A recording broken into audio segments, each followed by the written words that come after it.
दोस्तों, चंद्रगुप्त मौर्य, आचार्य चाणक्य, सम्राट अशोक और मौर्य साम्राज्य, इनके बारे में तो आपने सुना ही होगा। सोचिए, एक ऐसा साम्राज्य जिसकी सरहदें ईरान के बॉर्डर से लेकर मैसूर के जंगलों तक फैली थी।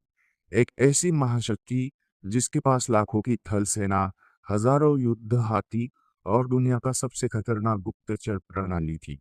लेकिन क्या आप जानते हैं कि इतिहास की इस सबसे विशाल सल्तनत मौर्य साम्राज्य के बनने और मिटने की पटकथा को दो अलग अलग ब्राह्मणों ने लिखा था। एक ब्राह्मण ने अपनी बांधी हुई शिखा खोलकर प्रतिज्ञा ली थी और एक साधारण लड़के को उठाकर ये विशाल मौर्य साम्राज्य का प्रथम सम्राट बना दिया था। और ठीक 137 साल बाद उसी साम्राज्य के अंतिम सम्राट को उसी के ब्राह्मण सेनापति ने भरे मैदान में पूरी सेना के सामने मौत के घाट उतार दिया था। लेकिन ठहरिए, क्या यह सिर्फ सत्ता का खेल था या इसके पीछे बौद्ध धर्म और वैदिक परंपरा के बीच का कोई संघर्ष था? और उस खौफनाक दावे का सच क्या है जिसमें कहा जाता है कि बौद्ध भिक्षुओं के वेश में दुश्मन सैनिक मौर्य शिविरों में घुसकर आए थे? आज हम इतिहास के पन्नों से धूल हटा के प्राथमिक अभिलेखों और प्रतिष्ठित इतिहासकारों की रिसर्च के आधार पर इस पूरी कहानी का सच बताने जा रहे हैं। अपनी कुर्सी की पेटी बांध लीजिए। हमारी कहानी शुरू होती है चौथी शताब्दी ईसा पूर्व के भारत से। उस दौर में उत्तर भारत का सबसे शक्तिशाली महाजनपद था मगध। पाटलिपुत्र के सिंहासन पर नंद वंश का अंतिम शासक धनानंद बैठा था। धनानंद के पास बेहिसाब दौलत थी और करीब 2 लाख पैदल सैनिक, 80,000 घुड़सवार और 6,000 युद्ध हाथियों की एक विशाल फौज थी। लेकिन अत्यधिक करों और निरंकुश शासन के कारण मगध की प्रजा चुभन और असंतोष में जी रही थी। इसी दौरान उत्तर पश्चिम में तक्षशिला विश्वविद्यालय के एक आचार्य पाटलिपुत्र पहुंचे। नाम था विष्णुगुप्त, जिन्हें दुनिया आचार्य चाणक्य या कौटिल्य के नाम से जानती है। चाणक्य भारद्वाज गोत्र के एक उच्च विद्वान ब्राह्मण थे। प्राचीन साहित्यिक ग्रंथों जैसे विशाखादत्त, मुद्रा राक्षस और बौद्ध ग्रंथ महावंश टीका में उल्लेख मिलता है कि पाटलिपुत्र के दानगृह में राजा धनानंद ने चाणक्य के उग्र स्वभाव या रूप के कारण उनका भारी अपमान किया था और उन्हें सभा से बाहर फेंकवा दिया था। उस अपमान ने चाणक्य के भीतर की क्रांति ज्वाला जला दी। उन्होंने अपनी शिखा खोल दी और प्रतिज्ञा ली, जब तक मैं निरंकुश नंद वंश का समूल विनाश नहीं कर दूंगा, अपनी शिखा नहीं बांधूंगा। नंद दरबार से निकलकर चाणक्य उत्तर पश्चिम भारत की ओर बढ़े। रास्ते में विंध्य के जंगलों के पास उनकी नजर एक बालक पर पड़ी, जो अपने साथियों के साथ राजकीलम यानी राजा और प्रजा का विनय खेल रहा था। उस बालक में गजब का आत्मविश्वास था। चाणक्य ने उस बालक को 1,000 कारशापन मुद्राएं देकर खरीदा और उसे तक्षशिला ले गए। वह बालक कोई और नहीं बल्कि चंद्रगुप्त मौर्य थे। चाणक्य ने चंद्रगुप्त को अस्त्र शस्त्र, राजनीति और कूटनीति की अच्छी शिक्षा दी। 326 ईसा पूर्व में सिकंदर का भारत पर आक्रमण हुआ, जिससे उत्तर पश्चिम के छोटे छोटे राज्य क्षीण हो गए। 323 ईसा पूर्व में सिकंदर की मृत्यु के बाद वहां एक राजनीतिक शून्यता बन गई।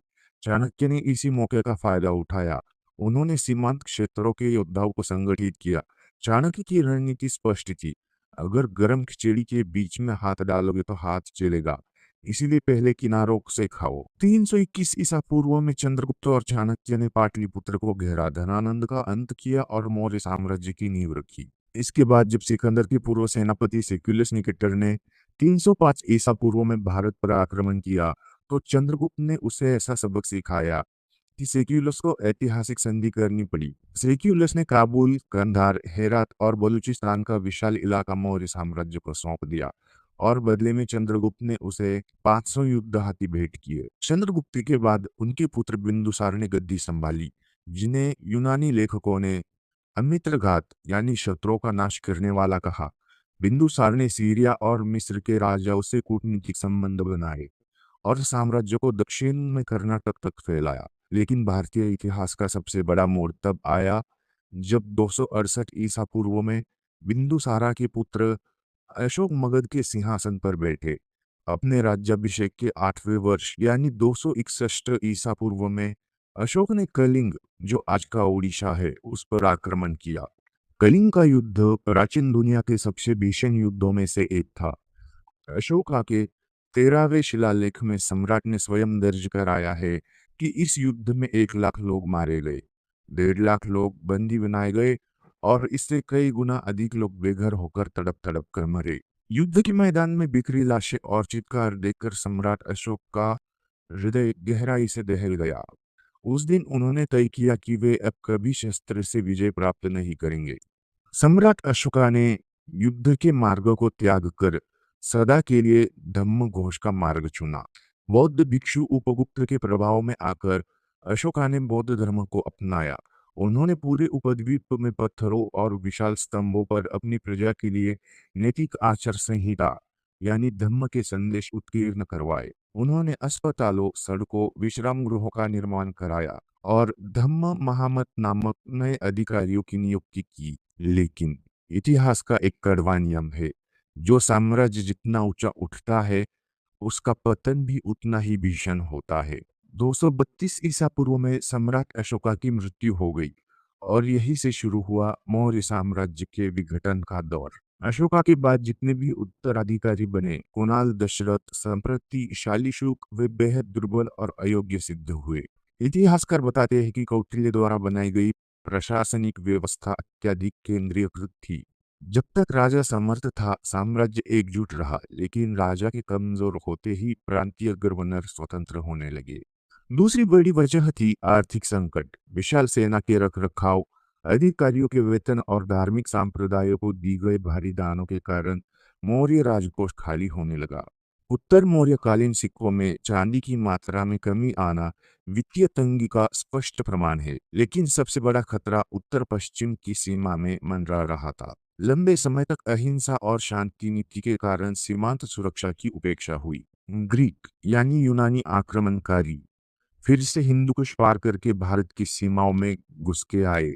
गार्गी संहिता के अनुसार यवन, अयोध्या, पांचाल और मथुरा को जीतते हुए पाटलिपुत्र के दरवाजे तक आ पहुंचे थे और इस भयानक संकट के समय पाटलिपुत्र के सिंहासन पर बैठा था अंतिम मौर्य सम्राट बृहद्रथ।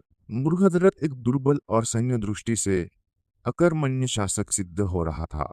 अब कहानी में प्रवेश होता है एक नए मुख्य पात्र का, पुष्यमित्र शुंग।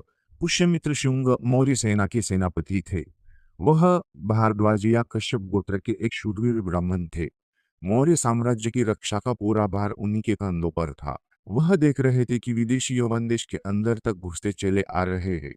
सम्राट बृहद्रथ कोई ठोस सैन्य कार्रवाई लेने में असमर्थ है। तारीख थी लगभग 185 ईसा पूर्व। स्थान पाटलिपुत्र का सैन्य मैदान। सम्राट बृहद्रथ अपनी सेना की वार्षिक सैन्य परेड का निरीक्षण कर रहे थे। पूरी मौर्य सेना मैदान में मुस्तैद खड़ी थी। 7वीं शताब्दी में बाणभट्ट द्वारा रचित प्रसिद्ध ग्रंथ हर्षचरित में इस घटना का प्रामाणिक विवरण मिलता है। हर्षचरित के अनुसार सेनापति पुष्यमित्र शुंग ने परेड के दौरान ही अपने अयोग्य और दुर्बल स्वामी बृहद्रथ पर हमला कर दिया और सार्वजनिक रूप से उनका वध कर दिया। जरा कल्पना कीजिए उस क्षण की। एक सेनापति अपने ही राजा को भरे मैदान में मार डालता है और पूरी मौर्य सेना टस से मस नहीं होती। किसी एक सैनिक ने भी अपने राजा के बचाव में तलवार नहीं उठाई। इतिहासकार मानते हैं कि इसका सीधा सा अर्थ था, मौर्य सेना का विश्वास अपने दुर्बल राजा से पूरी तरह उठ चुका था और वे अपने सेनापति के प्रति अधिक वफादार थे।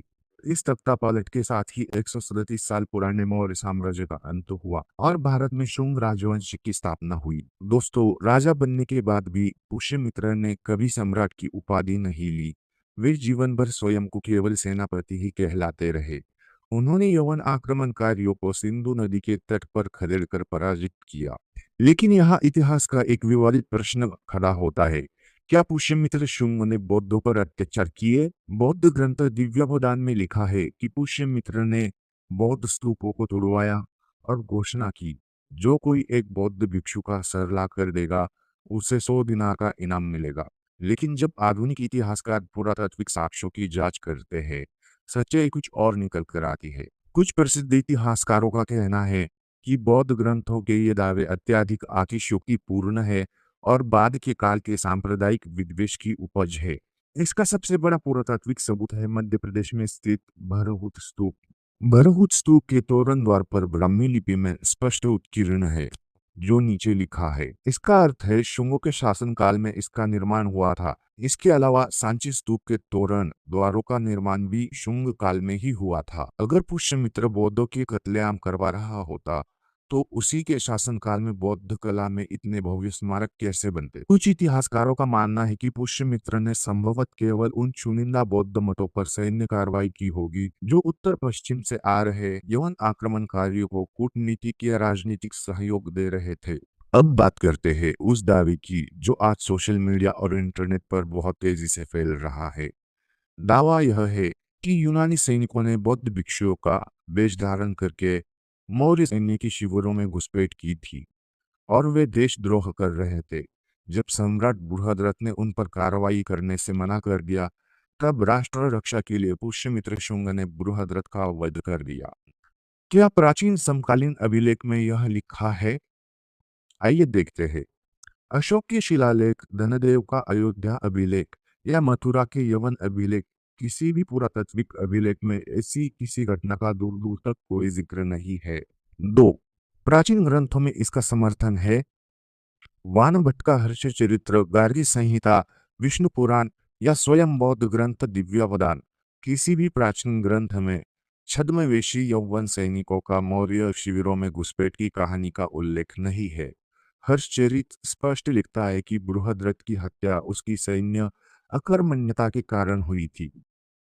तो यहाँ पे निष्कर्ष निकल कर आता है कि इतिहासकारों के अनुसार यह दावा पूर्णतः अप्रमाणित, काल्पनिक और इंटरनेट पर गढ़ी गई एक आधुनिक लोक कथा है। प्राचीन प्राथमिक साक्ष्यों के अनुसार पुष्यमित्र का तख्तापालक यवन आक्रमणों के समय मौर्य राजा की विफल और सैन्य असंतोष का परिणाम था, न कि किसी छद्मवेशी भिक्षु घुसपैठ का। दोस्तों, इतिहास का यह चक्र हमें बहुत बड़ा सबक सिखाता है। 322 ईसा पूर्व में मगध का राजा अयोग्य था, तब तक्षशिला के एक ब्राह्मण चाणक्य ने अपनी कूटनीति से एक विशाल साम्राज्य का निर्माण किया और 185 ईसा पूर्व में जब वही साम्राज्य अयोग्य उत्तराधिकारियों के कारण अंदर से खोखला हो गया और यवन आक्रमणकारी दोबारा भारत की छाती पर आकर खड़े हुए, तब एक दूसरे ब्राह्मण सेनापति पुष्यमित्र शुंग ने तलवार उठाकर सत्ता अपने हाथ में ले ली। यह कहानी है भारत की सीमाओं की सुरक्षा, राजधर्म और इतिहास के उस कभी न रुकने वाले चक्र की। और हमें भी हमारे धर्म या वर्ग, इन चीजों को साइड रखकर हमारे देश को सबसे पहले रखना चाहिए। वर्तमान में उपलब्ध प्राथमिक अभिलेखों और पुरातात्विक प्रमाणों के आधार पर सबसे अधिक निष्कर्ष यही है कि चाणक्य और पुष्यमित्र शुंग दोनों के ही कदम तत्कालिक भारत की राजनीतिक और सैन्य अनिवार्यताओं से संचालित थे। अगर आपको इतिहास का यह गहन तथ्यात्मक विश्लेषण पसंद आया हो तो इस वीडियो को लाइक करें और कमेंट में अपनी राय जरूर बताएं और चैनल को सब्सक्राइब करना न भूलें। जय हिंद, जय भारत।